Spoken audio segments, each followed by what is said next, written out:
Saat ini kita sudah berada di depan pintu masuk Masjidil Haram. Yang di belakang saya ini adalah pintu masuk Masjidil Haram pintu 1, yaitu Gate King Abdul Aziz Gate. Ada beberapa hal yang perlu jamaah perhatikan sebelum kita masuk ke Masjidil Haram. Yang pertama, pada saat kita berangkat dari pemondokan, diharapkan jamaah itu sudah berwudu, sehingga pada saat sampai di Masjidil Haram tidak perlu mengambil wudu kembali. Namun apabila ada jamaah yang batal, jamaah dapat mengambil wudhu di kamar mandi di sekitar Masjidil Haram. Banyak sekali kamar mandi di sekitar Masjidil Haram.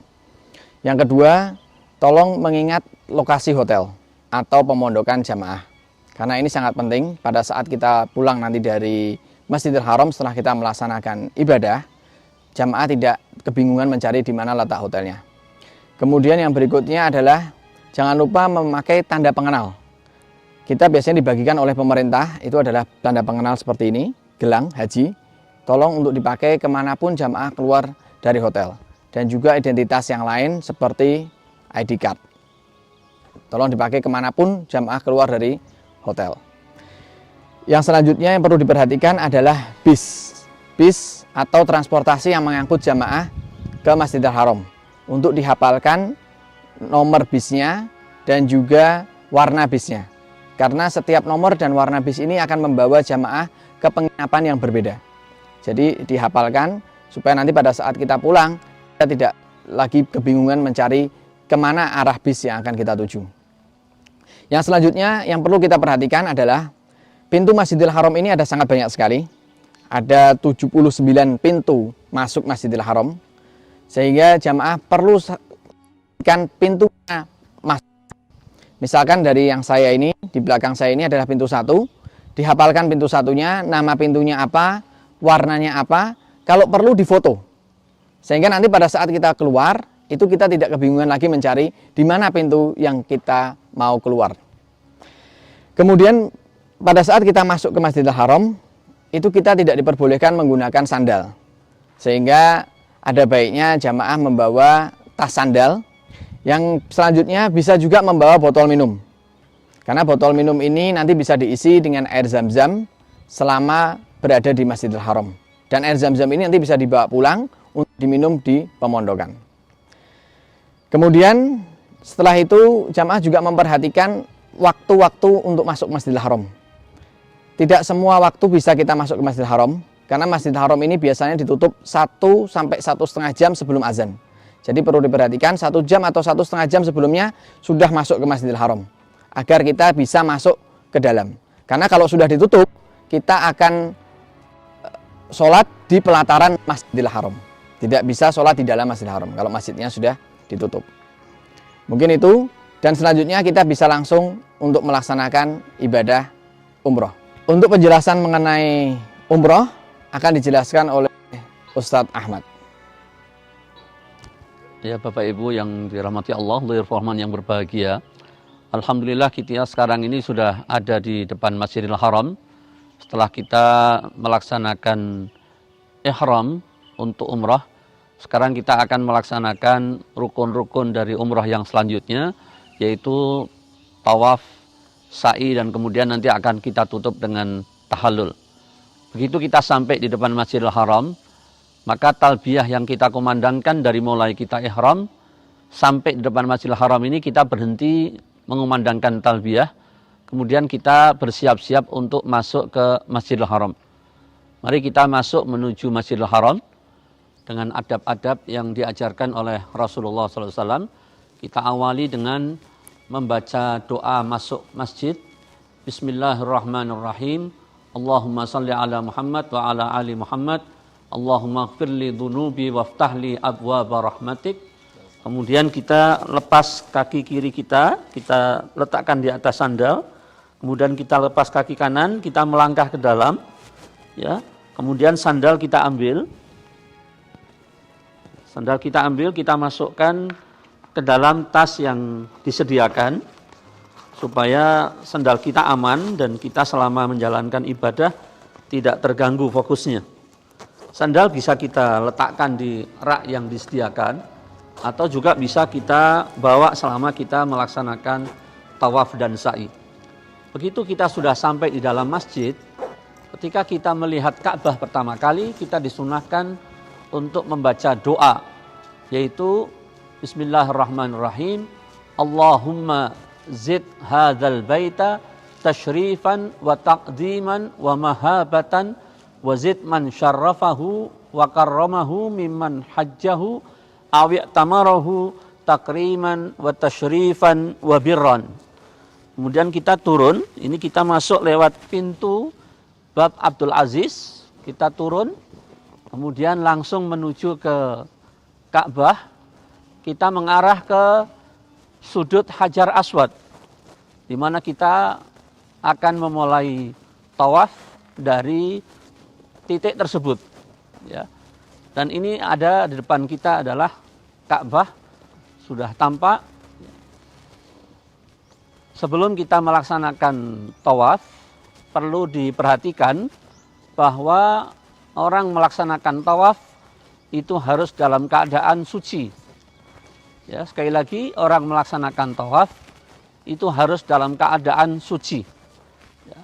Maka bagi Bapak Ibu yang mungkin sebelum masuk masjid tadi batal wudhunya, maka sebelum menuju masjid hendaknya wudhu kembali. Nah, inilah rukun Hajar Aswad, di mana kita akan memulai tawaf. Ya, Bapak Ibu sekalian, ini sekarang kita sudah ada di pelataran Masjidil Haram untuk tawaf. Namun sebelumnya perlu diketahui bahwa tawaf ini salah satu dari rukun umroh. Ya, karena ia menjadi rukun umroh, maka tawaf ini menentukan sah tidaknya umroh kita. Rukun yang pertama yang sudah kita kerjakan kemarin adalah ihram, yaitu niat ketika kita ada di titik miqat. Nah, tawaf ini adalah rukun yang kedua. Yang ketiga, insya Allah rukun berikutnya adalah sa'i, dan yang keempat itu tahallul. Sekarang bagaimana kita melaksanakan tawaf dengan benar agar umrah kita ini sah? Perlu diingat, apabila tawaf ini tidak sah, maka umrah yang kita lakukan juga menjadi tidak sah. Tawaf, Bapak Ibu sekalian, itu makomnya seperti makom orang sholat. Sehingga di samping kewajiban untuk menutup aurat, dia juga harus dalam keadaan suci.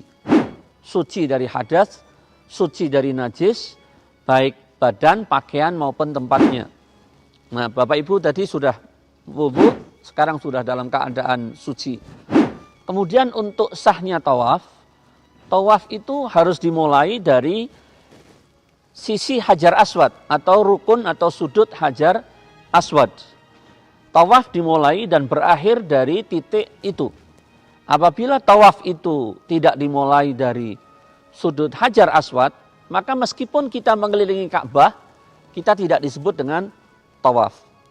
Yang kedua, Bapak Ibu sekalian, orang selama tawaf itu posisi Ka'bah harus berada di sebelah kiri, sehingga dia berputar mengitari Ka'bah, itu arahnya berlawanan dengan arah jarum jam.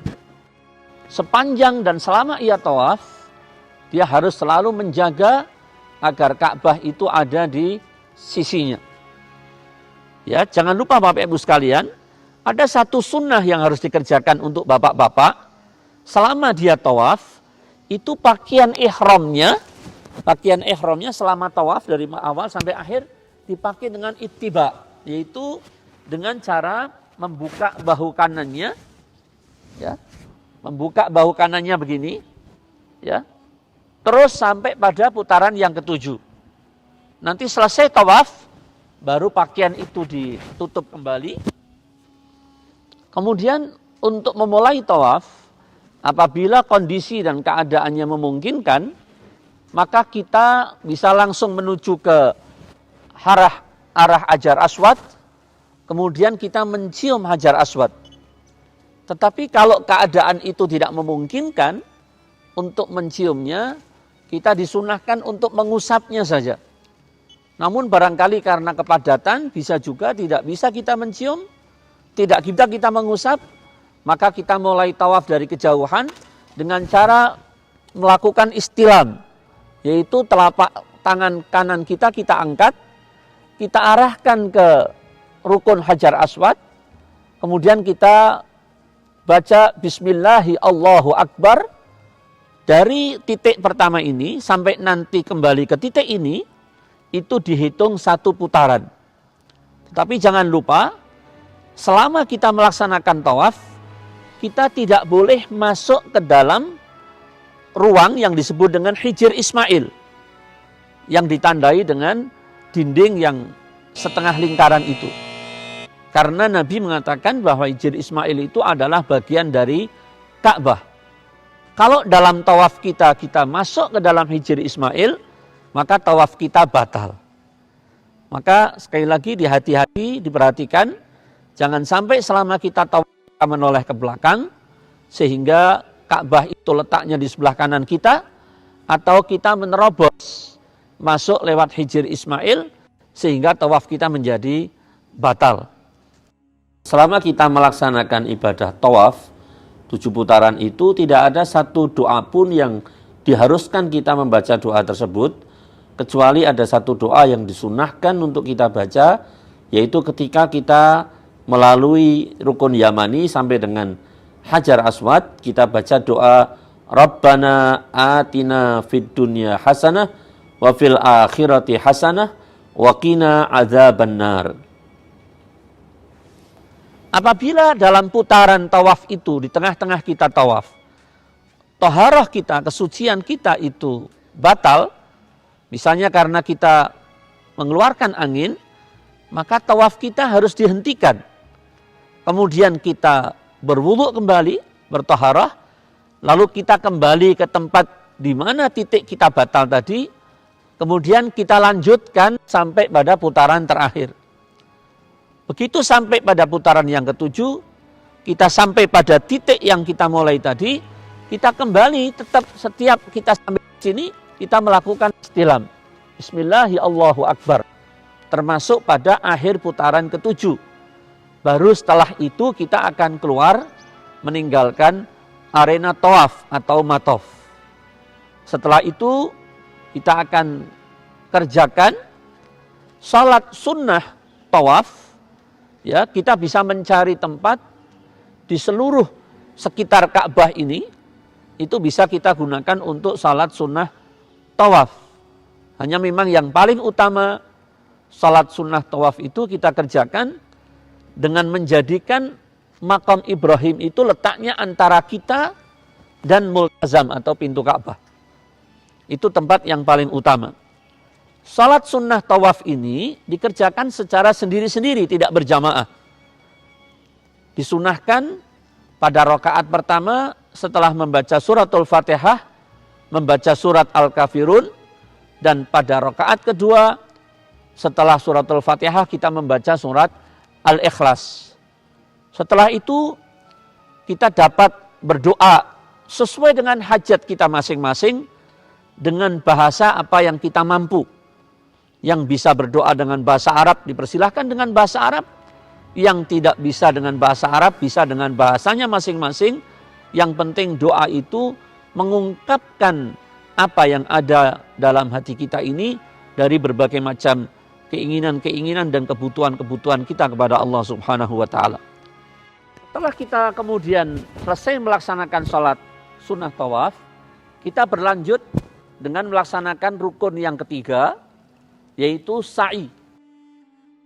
Terima kasih telah menonton video ini, semoga bermanfaat. Jangan lupa like, subscribe, dan bagikan kepada teman-teman atau saudara. Sampai jumpa di video saya yang lain. Wassalamualaikum warahmatullahi wabarakatuh.